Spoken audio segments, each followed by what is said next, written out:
Welcome back, everyone. We're diving deep today into emotional intelligence.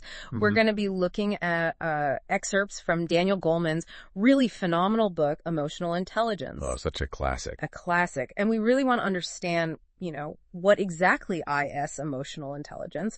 Why does it matter so much? And how does it actually show up in our lives, in our relationships, in our work? It's fascinating because it really does touch every aspect of our lives, doesn't it? It really does. And Goleman, right from the beginning, uses this really powerful story about a bus driver in New York City. Okay. And he paints this picture of a sweltering August day. Everyone on the bus is kind of grumpy, irritable. Yeah, I can imagine that hot bus. You can feel it, right? Yeah. But instead of letting that mood kind of get to him, the driver greets each passenger with this huge smile and this cheerful, "Hi, how you doing?" Yeah. And it's like he's intentionally disrupting that negativity. Right. And the passengers are taken aback at first, but then you see this ripple effect. Their faces soften, they start responding, and that kind of stifling atmosphere transforms into something warmer, more connected. It's amazing how one person can really shift the energy of a whole group like that. Yeah. And it's such a simple act, but it so perfectly illustrates the power of emotional intelligence. And this idea isn't a new one. Centuries ago, Aristotle said that anyone can become angry, that's easy. But to be angry with the right person at the right time, for the right purpose, and in the right way, that is not within everyone's power and is not easy. Wow. And that's really what we're talking about here, right? It speaks to that idea of emotional regulation, which is a key component of emotional intelligence. It's about understanding and managing our emotions, not just letting them control us. Goleman makes this really compelling argument that emotional intelligence, or EQ, is not just some fluffy feel-good concept. Right. He actually calls it a master aptitude. A master aptitude. Okay. He even tells this story about a Harvard student with perfect SAT scores who struggled to graduate. Oh, wow. So even with all that raw intelligence. It's like having a powerful engine but no steering wheel. You might have all that intellectual horsepower, but without emotional intelligence to guide it, you can easily veer off course. That's a great analogy. It makes me think about how IQ and EQ really need to work together. Exactly. And Goleman points to the work of Howard Gardner, who introduced this idea of multiple intelligences, right? Mm-hmm. And this really broadened our understanding of what it means to be intelligent. And within that framework, emotional intelligence emerges as a distinct and crucial form of intelligence. It's not just about book smarts. It's about understanding ourselves and others. Exactly. To break it down, Goleman highlights the work of Peter Salovey, who created this framework for emotional intelligence, and it includes 5 key components. Okay, I'm interested to hear what those are. So the first one is self-awareness, which is, knowing what you're feeling and why. That seems so basic, but it's actually really challenging for a lot of people. It's like having a clear view of your own emotional landscape. I like that. Then there's managing emotions. This is about handling those feelings in a way that's, appropriate to the situation. So it's not about suppressing emotions. It's about being in control of them. Right. Okay. So they don't control us. That makes sense. The third one is motivating yourself. And this is where we can really kind of harness the power of our emotions to achieve our goals. Right. That drive, the passion, the resilience. Exactly. And then, of course, there's empathy, stepping into someone else's shoes, really trying to understand what they're feeling. That's huge. In relationships, in the workplace, everywhere, really. Everywhere, yeah. And then finally, there are social skills. This is about building and maintaining healthy relationships, communicating effectively, navigating social situations with grace and ease. So more than just being nice, it's about using our understanding of emotions to connect with people. Right. It's not just about being polite. It's about that deeper level of understanding. And of course, all of this has a biological basis. Right. Goleman connects emotional intelligence to the interplay between the limbic system, which is our emotional brain, and the neocortex, our thinking brain. That dance between feeling and thinking. Exactly. And to really drive home the importance of this, he shares this incredibly powerful story about a high school physics teacher, David Polagruto, who was stabbed by one of his star students over a B grade. Oh my gosh. Jason, the student, was fixated on getting into Harvard Medical School, and in his mind, that B just, completely shattered his dream. Such a tragic example of what can happen when emotional intelligence is lacking. Right. It's like this young man had incredible potential but was missing those critical emotional skills. And Goldman uses this story to illustrate a much larger point that people with similar IQs can have vastly different destinies. Yeah. It's not just about our intellectual abilities, it's about how we manage our emotions, how we navigate relationships, how we make decisions. I think about all the times I've let my emotions get the better of me and made a decision I later regretted. We've all been there, right? And that's why understanding and developing our emotional intelligence is so crucial. It's like this hidden key that can unlock so much of our potential. It really is. And in the next part of our deep dive, we're going to start unpacking those 5 key components of emotional intelligence in more detail. I'm ready. Let's dive in. We'll start with self-awareness. Goldman argues that it all begins with recognizing our emotions as we experience them. Now, this might seem obvious, but for many of us, it's actually much harder than it sounds. Right. He even uses this term alexithymia, which is the inability to identify one's feelings. Wow. So imagine feeling awful, but not being able to explain why. Exactly. It's almost like a disconnect. Like the signals are there, but they're not being translated. That's fascinating. He contrasts that with what we might call, gut feelings, which are actually a form of emotional intelligence. Oh, interesting. So those intuitive nudges are part of EQ. They are. It's that deeper emotional wisdom that helps us make sound judgments.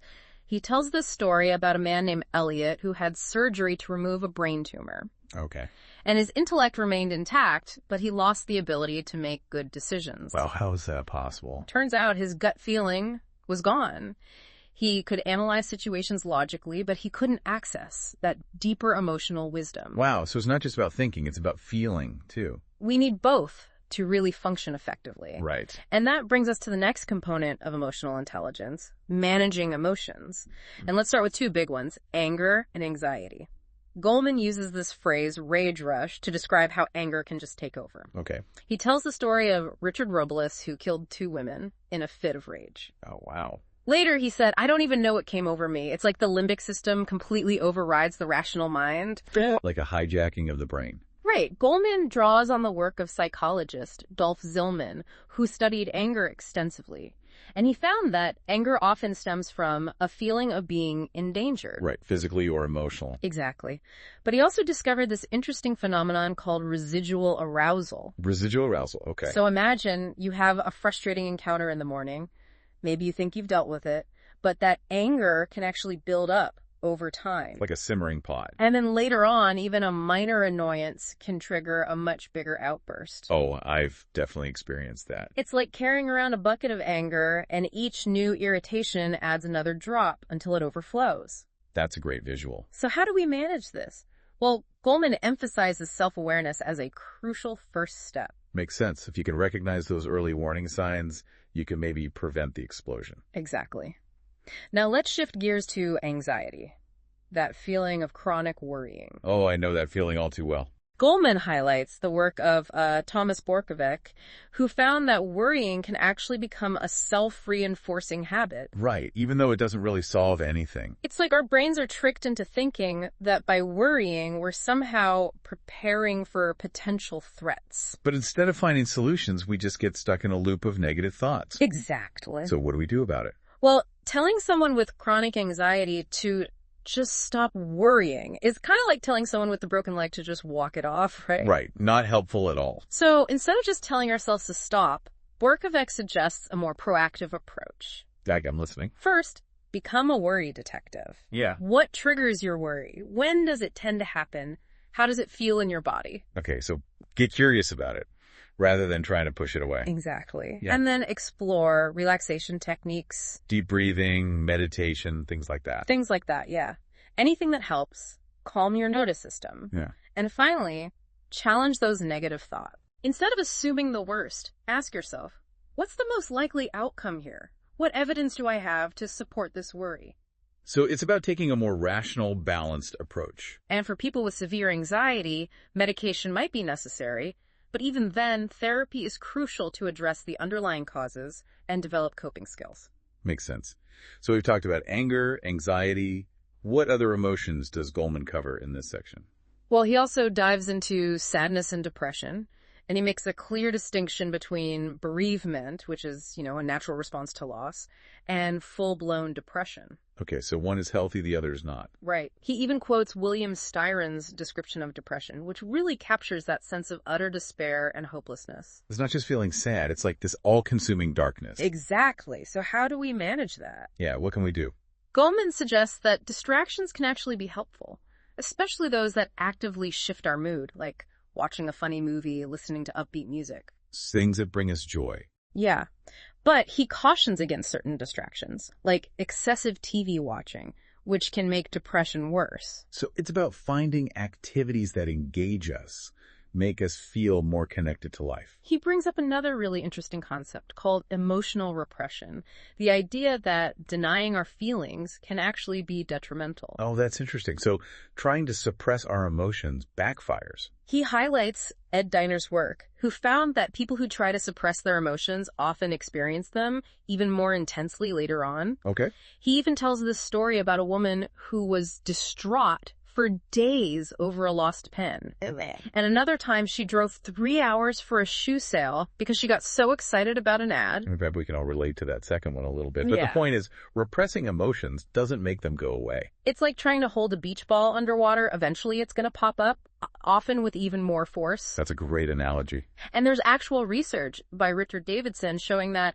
while repressors might appear calm on the surface, their bodies tell a different story. They show signs of heightened physiological arousal, increased heart rate, sweating, even though they're saying they feel fine. So their bodies are betraying their true emotional state. It brings us back to self-awareness.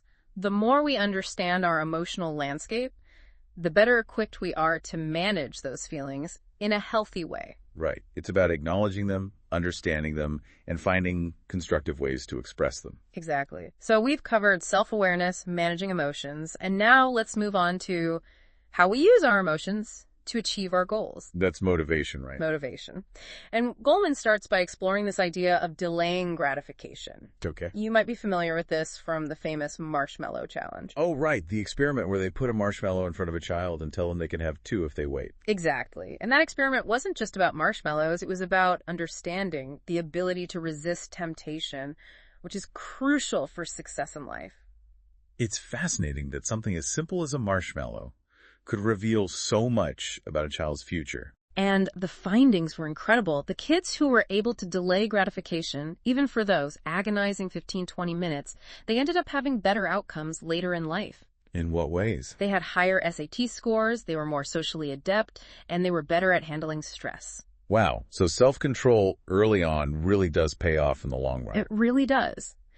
And Goleman doesn't just focus on willpower. He also explores the role of positive emotions in motivation. So it's not just about resisting temptation, it's about harnessing the energy of positive emotions. Exactly. Okay, how do we do that? He points to research showing that laughter and humor can be incredibly beneficial, especially for creative problem solving. There's this classic experiment where people were given this tricky puzzle to solve, and those who watched bloopers beforehand were actually better at finding creative solutions. So next time I'm feeling stuck, maybe I'll watch a funny cat video before tackling that problem. It couldn't hurt, right? Goleman also emphasizes the power of hope and optimism. He shares the work of C.R. Snyder, who defines hope as the ability to see pathways to our goals, even when faced with obstacles, and believing we have the energy and resources to pursue those pathways. So it's about having a sense of agency, believing that we can influence our own outcomes. Exactly. And he tells this really inspiring story about Matt Biondi, the Olympic swimmer. Oh yeah, I remember. Despite facing setbacks early in his career, he went on to win 5 gold medals. His ability to bounce back from those early losses was incredible. And that was at least in part due to his optimistic outlook. He didn't let those losses define him. He used them as fuel to improve. What a powerful message. And it's not just about individual success. Goleman highlights research by Martin Seligman, who found that optimistic salespeople at MetLife consistently outsold their pessimistic counterparts.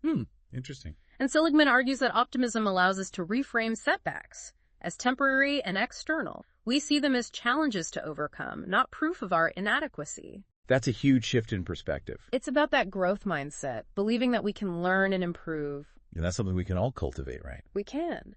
And finally, Goleman introduces this fascinating concept of flow, this state of optimal experience where we're completely absorbed in an activity, losing track of time, feeling a sense of effortless engagement. Oh, I love that feeling. It's like being in the zone. Exactly. And Mihaly Csikszentmihalyi, who coined the term flow, found that it actually contributes to mastery, learning, and peak performance. So it's not just about feeling good, it's about achieving our full potential. Exactly. When we're in flow, we're at our most creative and our most productive. So how do we tap into that more often? It's about finding those activities that truly captivate us, where we lose ourselves in the process, and then aligning those activities with our goals and passions. So it's about finding that sweet spot where our skills meet a challenging yet achievable task. And that's where the magic happens. When we find that sweet spot where our skills meet a challenging yet achievable task, that's where the magic happens. Okay, so we've talked about motivation, and now we arrive at what many consider the heart of emotional intelligence: empathy.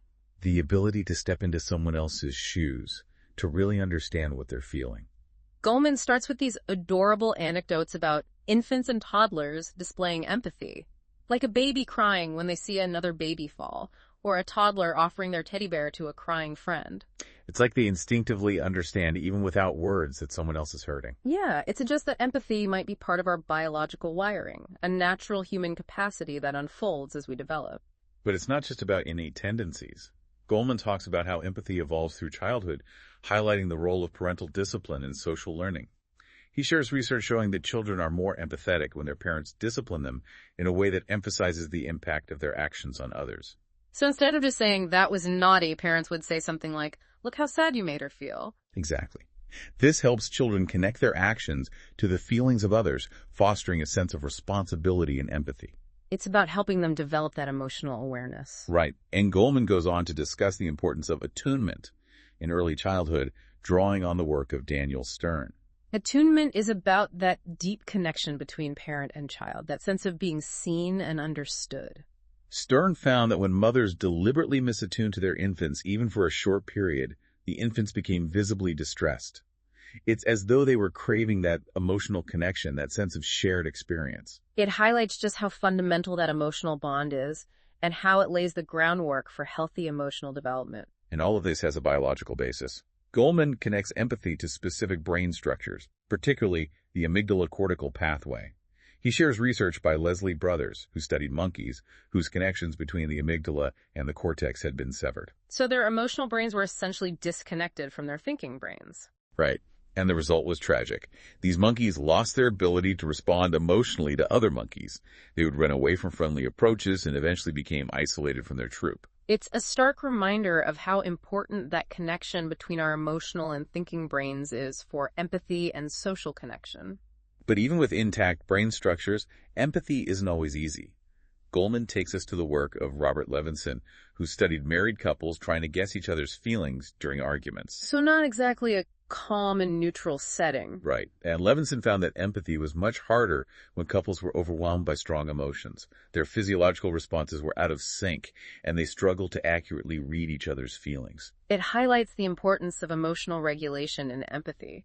If we're flooded with our own intense emotions, it's harder to tune into the subtle signals of others. And Goleman then delves into the ethical implications of empathy, connecting it to altruism and compassion. He cites that famous quote by John Donne: "Never send to know for whom the bell tolls, it tolls for thee." It speaks to that deep sense of interconnectedness, that recognition that another's pain is in some way our own. And on the flip side, Goleman also explores the lack of empathy that is often seen in individuals who commit violent acts. He talks about how child molesters, for example, often go through a cycle that involves temporarily blotting out empathy for their victims. They might justify their actions by minimizing the harm or blaming the victim, essentially shutting down any feelings of compassion or remorse. It's a chilling thought, but it highlights the importance of understanding the factors that contribute to such a profound lack of empathy. And Goleman discusses treatment programs that aim to increase empathy in offenders, such as having them read accounts from the victim's perspective. The idea is to help them confront the pain they've inflicted and develop a sense of accountability. But Goleman cautions that while a lack of empathy might be a factor in some types of criminality, it's not a simple cause and effect relationship. There are many other psychological, economic, and social factors that contribute to criminal behavior. It's a complex issue, and it's important to avoid oversimplifying it. Absolutely. And Goldman then shifts gears to discuss the contagious nature of emotions, this idea that we can catch feelings from each other. Think about how you feel when you walk into a room and can instantly sense the mood, whether it's joyful and energetic or tense and somber. We're constantly picking up on emotional cues from those around us. It's like we're all part of this interconnected emotional web. And Goldman uses the incredible story of Buddhist monks calming soldiers in Vietnam simply by walking towards them with a peaceful presence. It's a powerful example of how our emotions can influence those around us. It really highlights the power of emotional contagion. And Goldman draws on the work of John Cacioppo, who found that the coordination of moods is essential for rapport and smooth social interaction. So when our emotions are in sync with those around us, it creates a sense of harmony and connection. Exactly. Those who are skilled at attuning to others' emotions or influencing the moods of others tend to have more harmonious relationships. And this leads us to the final component of emotional intelligence, social skill. This is where all those other components come together. Self-awareness, empathy, managing emotions. It's about putting those skills into action in our interactions with others.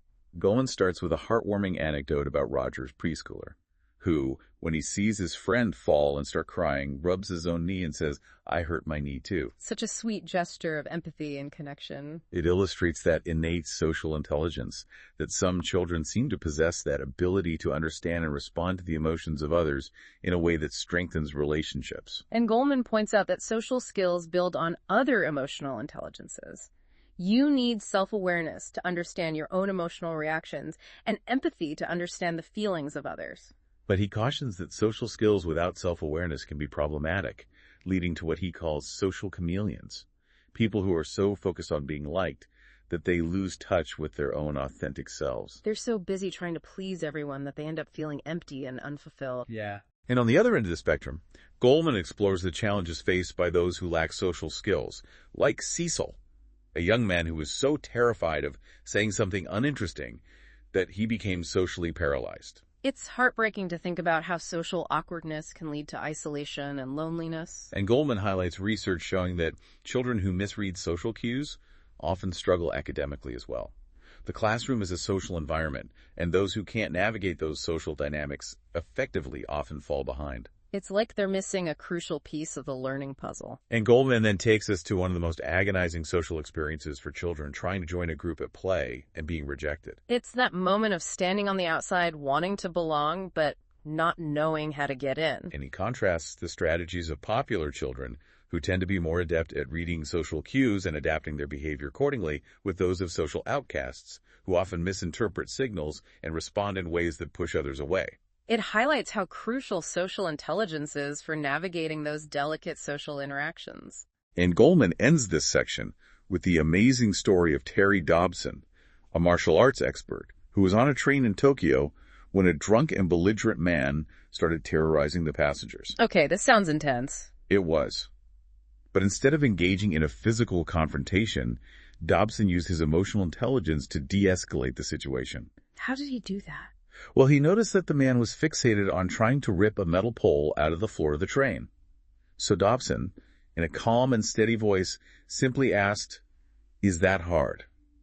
The man was taken aback by this unexpected question, and it momentarily broke his rage. It's like Dobson tapped into the man's emotional state and found a way to connect with him even in that chaotic moment. Exactly. Right. He shifted the dynamic from confrontation to connection, and it allowed him to diffuse the situation without resorting to violence. It's a powerful example of how emotional intelligence can be used to navigate even the most challenging social situations. And now that we've explored the 5 components of emotional intelligence, Goldman takes us into the realm of how it plays out in different areas of our lives. Okay, let's see how this all comes together in the real world.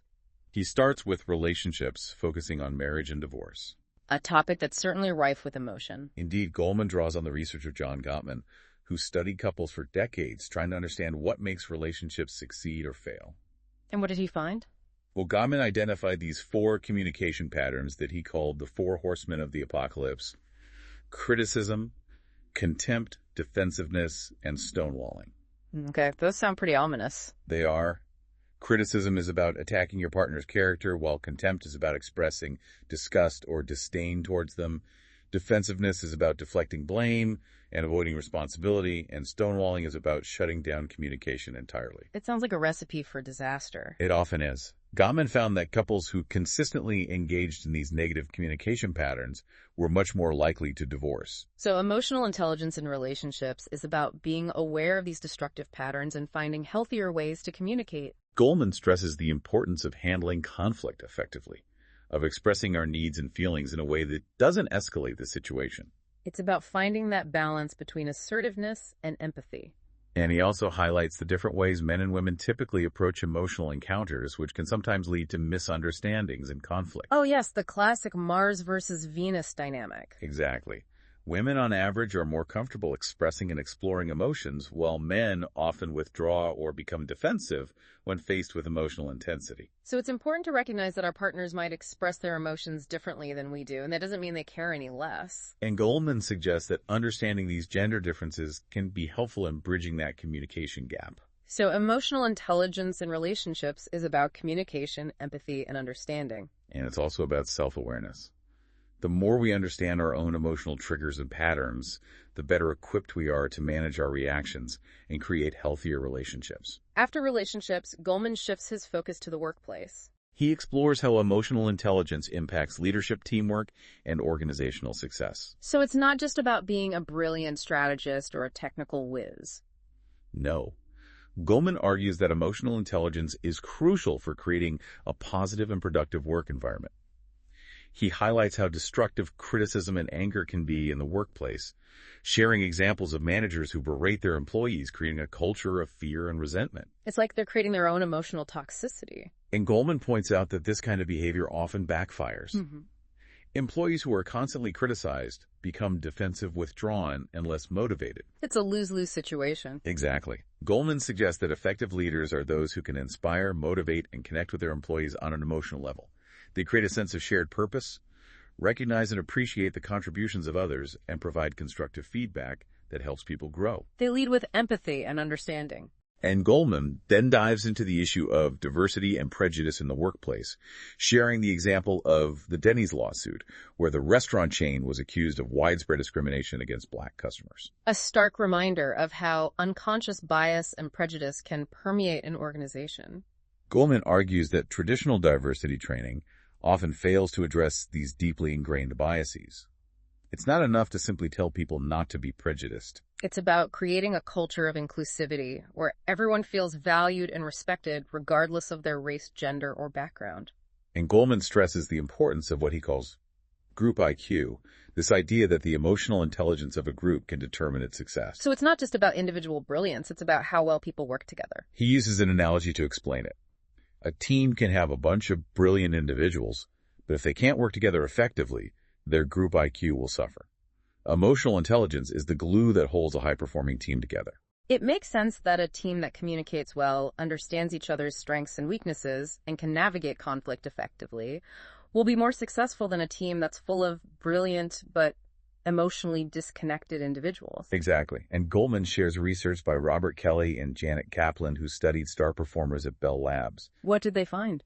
They found that the most successful individuals were not necessarily those with the highest IQs, but rather those who were skilled at building relationships, collaborating effectively, and navigating the social dynamics of the organization. So it's about social intelligence, about understanding the unwritten rules of the game and how to play it well. And Goleman goes on to discuss the importance of emotional intelligence for teamwork. He highlights the 3 types of organizational networks: communications, expertise, and trust. Okay, break those down for me. Well, the communications network is about who talks to who shares information with whom. The expertise network is about who has the knowledge and skills needed to solve particular problems. And the trust network is about who has strong relationships built on mutual respect and confidence. And the star performers at Bell Labs, according to Goleman, were those who were adept at leveraging all 3 of these networks. They knew how to communicate effectively, they had the expertise needed to contribute meaningfully, and they had built strong relationships based on trust. So it's not just about individual brilliance, it's about understanding the social fabric of the organization and how to navigate it effectively. And finally, Goleman explores the fascinating link between emotions and physical health. He explains the mind-body connection and how stress in particular can impact our immune system, making us more susceptible to illness. I've definitely experienced that. When I'm stressed out, I seem to catch every cold that's going around. It's not just a coincidence. Goldman cites research by Robert Ader and Nicholas Cohen, who show that even our immune response can be classically conditioned, meaning that our thoughts and emotions can actually influence our physical health. That's pretty mind-blowing. So our emotional state can literally impact our physical well-being. Exactly. And Goldman then delves into the specific medical impacts of different emotions. He talks about how chronic anger has been linked to an increased risk of heart disease. So it's not just about expressing your anger, it's about managing it effectively. And he shares research by Redford Williams, who found that physicians who had high scores on hostility tests while in medical school were actually more likely to die by the age of 50 than those with low hostility scores.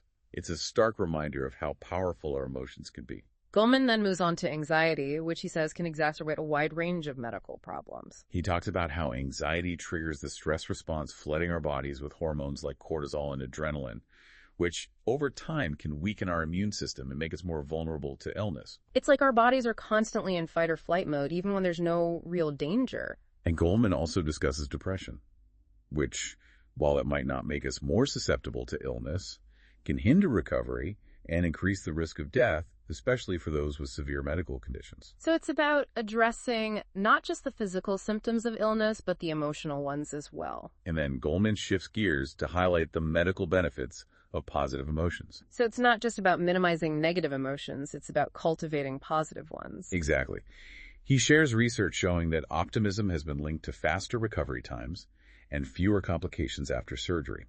And he talks about the importance of social support, which has been shown to boost our immune systems and protect us from illness. So it's not just about what's happening inside our bodies, it's about our connections to others. Goldman argues that a sense of belonging, of feeling loved and supported, can be incredibly healing. And he criticizes the way modern medicine often overlooks the emotional needs of patients. He talks about how doctors often rush through appointments, failing to address their patients' fears and concerns, which can lead to increased anxiety and a sense of powerlessness. It's like they're treating the disease, but not the person. And Goldman advocates for a more humane and emotionally aware approach to medical care, where doctors take the time to listen to their patients, validate their feelings, and provide support and reassurance. It's about seeing the whole person, not just the symptoms. And Goldman ends this section by suggesting that compassion is not just a nice-to-have in medical care, it's actually good medicine. What a powerful statement. And now, having explored the many facets of emotional intelligence in adulthood,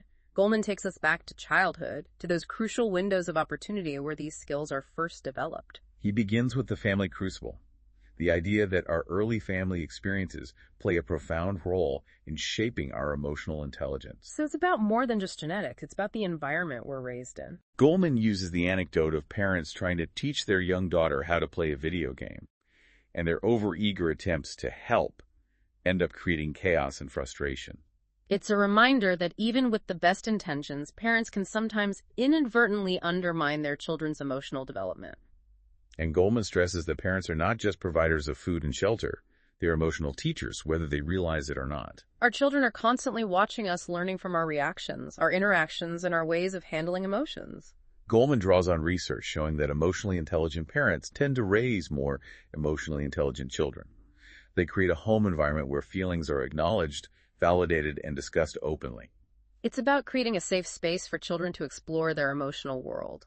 And Goldman highlights the importance of early childhood experiences in shaping our emotional circuitry. He cites a report from the National Center for Clinical Infant Programs that found that school success is more strongly predicted by emotional and social measures than by academic ones. So it's not just about knowing your ABCs, it's about being able to manage your emotions, follow directions, and get along with others. And Goldman discusses the detrimental effects of harsh discipline and inconsistent parenting on children's emotional development. It can create a sense of fear and insecurity, making it difficult for children to regulate their emotions and develop healthy relationships. He highlights the example of children who develop a coercive style, who learn to bully and manipulate others to get their needs met. It's a sad outcome of an unhealthy emotional environment. And Goldman then delves into the impact of trauma on emotional development, sharing the story of Som Chit, a Cambodian refugee whose sons wanted to play a game called Purdy, where the villain uses a machine gun to massacre a group of children. A chilling reflection of the violence that has permeated their lives. Goldman then takes us to Cleveland Elementary School, where a gunman opened fire on the playground, killing 5 children and wounding many others. Such a horrific tragedy. And he describes the long-lasting effects of this trauma on the children, from nightmares and flashbacks to hypervigilance and fear of certain places. It's a reminder that trauma can leave deep scars, both emotional and physical. Goldman then shares the account of a Vietnam vet who decades later still experiences vivid flashbacks and intense fear triggered by seemingly innocuous things like a door slamming or the smell of stir-fried pork. It's like the trauma is frozen in time, forever etched into their memory. Goldman explains that this is due to the way trauma impacts the brain. It creates lasting changes in the amygdala, the hippocampus, and other brain structures involved in fear and memory. So it's not just a psychological issue, it's a biological one. Goldman then discusses approaches to healing from trauma, such as Judith Herman's 3-stage model: safety, remembrance, and mourning, and reconnection. So it's a journey of healing, of gradually rebuilding a sense of safety and trust in the world. And Goldman emphasizes the importance of processing the trauma, of putting the experience into words, and expressing the emotions associated with it. It's about finding a safe and supportive space to confront those painful memories and begin to make sense of them. And Goldman stresses that even the most deeply ingrained emotional patterns, those that seem to be hardwired into our brains, can be reshaped through therapy. So there's hope, even for those who have experienced significant trauma. Goldman then shifts gears to discuss temperament, which is our innate emotional disposition, those tendencies we seem to be born with. So are we destined to be who we are from birth, or can we change our temperament? That's the big question, and Goldman explores it through the work of Jerome Kagan, who studied boldness and timidity in children. So are some kids just naturally more shy or outgoing? Kagan found that there are indeed temperamental differences that are evident from infancy. Some babies are easily startled and distressed by new stimuli, while others are more relaxed and adaptable. And these early tendencies often persist throughout childhood. Kagan found that about 2/3 of the children who were classified as timid in infancy were still reticent in kindergarten, while none of the outgoing children had become timid. So it suggests that there is a biological basis for these temperamental traits. But Goldman is quick to point out that temperament is not destiny.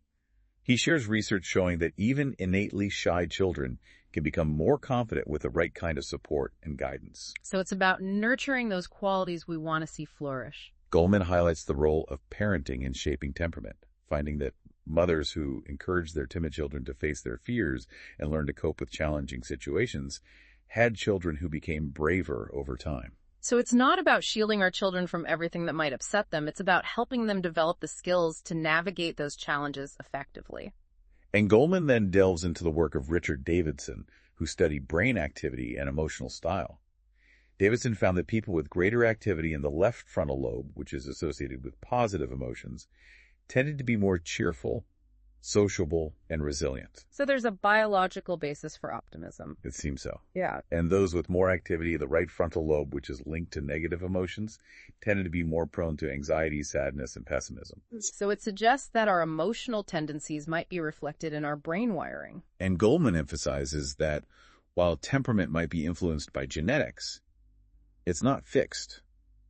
Experience plays a crucial role in shaping our emotional development, particularly in childhood. So it's about creating nurturing environments where children feel safe to explore their emotions, develop coping skills, and build resilience. And Goldman uses the analogy of Hubel and Weisel's research on visual development, where they found that if one eye of a cat or monkey was kept closed during a critical period of development, the animal became functionally blind in that eye. Because the neural connections from that eye to the brain didn't develop properly? Exactly. And Goldman argues that there might be similar critical periods for emotional development where certain experiences are essential for shaping our emotional circuitry. So it's about providing those experiences, those opportunities for emotional learning early on. And Goldman then turns his attention to the challenges of modern family life, highlighting the increasing pressures on parents, from financial strain to long work hours to the breakdown of traditional support systems. It's like the village that used to raise a child is disappearing. And Goldman expresses concern that these social trends are eroding the very foundation of emotional intelligence, those countless small interactions between parent and child that build emotional competence. So what's the solution? Are we doomed to raise emotionally stunted children in this chaotic world? Goldman doesn't offer a simple answer, but he suggests that we need to be more intentional about cultivating emotional intelligence in our children, both at home and in school. So it's about recognizing that emotional intelligence is not a given. It's a skill that needs to be taught and nurtured. And he argues that schools in particular have a crucial role to play in this process. So what would emotional literacy in schools look like? Goldman takes us to Nueva Learning Center in California, where students participate in a program called Self-Science, which teaches them about emotions, communication, and conflict resolution. Sounds promising. Goldman describes a fascinating exercise where students work together to solve a puzzle, and then reflect on the emotions that arose during the process. It's about helping them become more aware of their own emotional reactions and the impact they have on others. And Goldman highlights the importance of creating a classroom environment where students feel safe to express their feelings and work through conflicts constructively.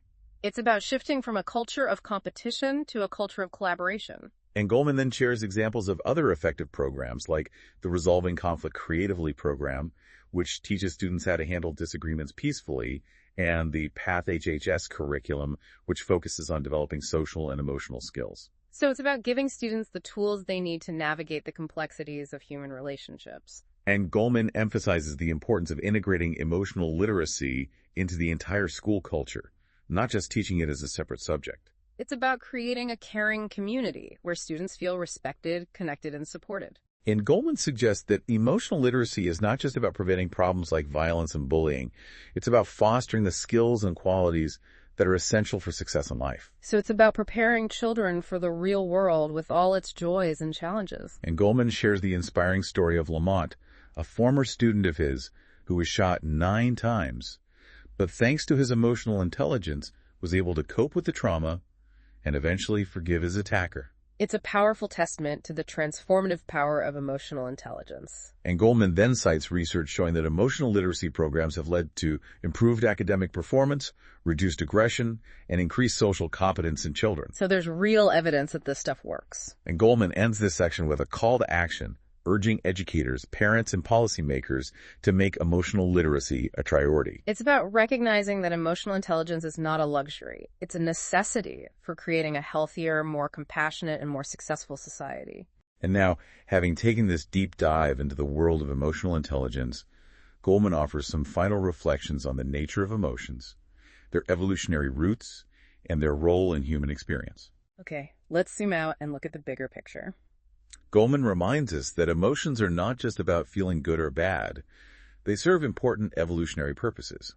They help us survive, connect with others, and make sense of the world around us. So they're not something to be suppressed or ignored. They're an essential part of who we are. Goldman then delves into the different families of emotions, from anger and fear to sadness and joy, exploring the unique qualities of each and how they manifest in our lives. It's like a taxonomy of feelings. And Goldman highlights the importance of understanding the nuances of our emotional experience, recognizing that emotions are not always black and white. They often exist on a spectrum. So it's not just about being happy or sad. It's about understanding the subtle variations within those emotional categories. And Goldman emphasizes that while emotions can sometimes feel overwhelming, they're not something to be feared. They are a source of information, a way of understanding ourselves and the world around us. It's about learning to listen to our emotions, to decipher the messages they're sending us. And Goldman reminds us that the rational mind and the emotional mind are not separate entities. They are interconnected and interdependent. It's about finding that balance, that harmony between our thoughts and our feelings. Goldman then explores the way emotions operate in the brain, highlighting the role of the amygdala, the hippocampus, and other brain structures involved in emotional processing. So it's not just about psychology, it's about neurobiology as well. And Goldman discusses the remarkable speed at which emotions can be triggered, often bypassing the rational mind entirely. It's like that moment when you react instinctively without even thinking. And Goldman explains that this is due to the way our brains are wired for survival. In dangerous situations, we need to be able to react quickly without wasting time on deliberation. It's a remnant of our evolutionary past, when our survival depended on our ability to fight or flee from danger. And Goldman then explores the concept of emotional memory, highlighting the power of emotions to create lasting impressions. So our emotional experiences are not just fleeting moments. They shape who we are, how we see the world, and how we relate to others. And Goldman reminds us that our emotions, even those that are painful or difficult, are part of what makes us human.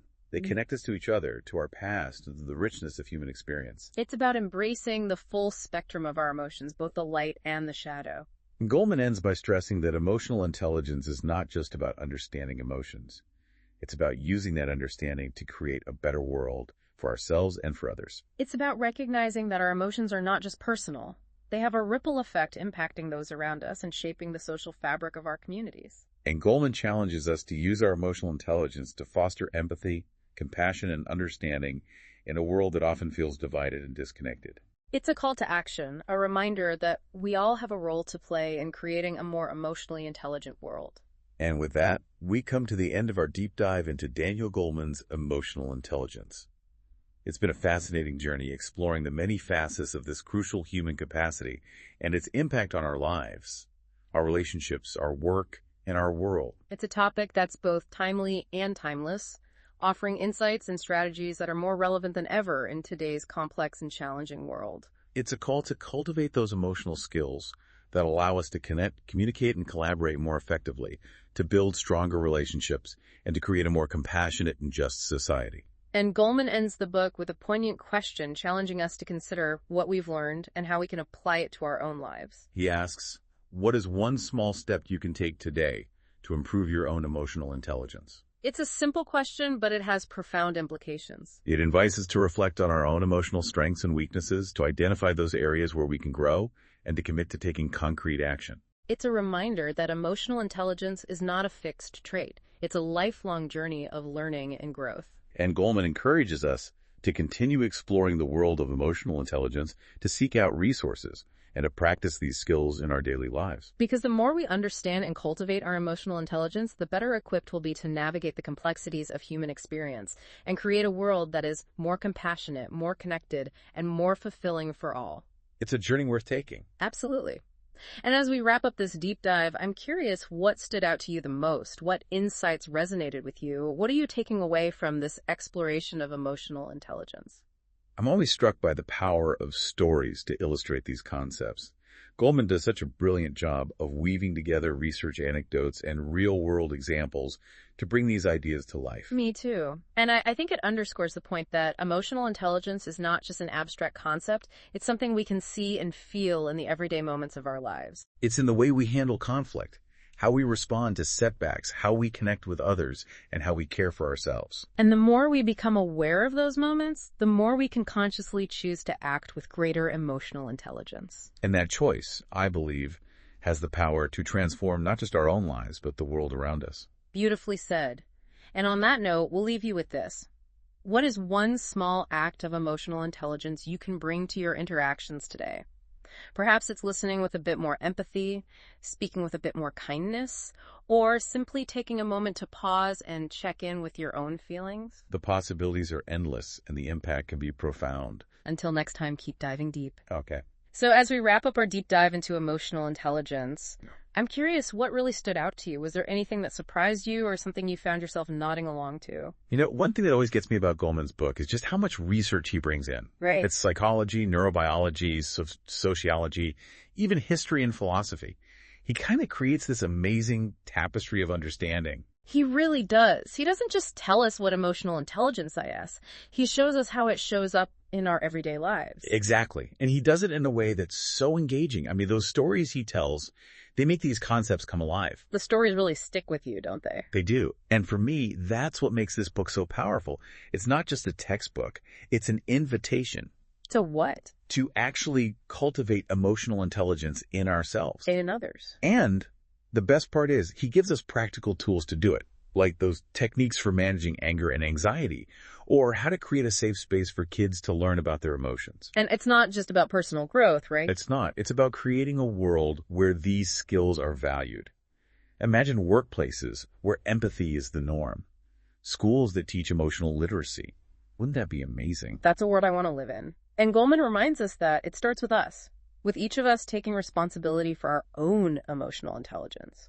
And he asks that question at the end. What is one small step you can take today to improve your own emotional intelligence? Such a simple question, but it's really profound. It is. It's like an invitation to action. To growth. Yeah. And to remember that emotional intelligence isn't something you're born with, it's something you can develop over time. So as you go about your day, think about that question.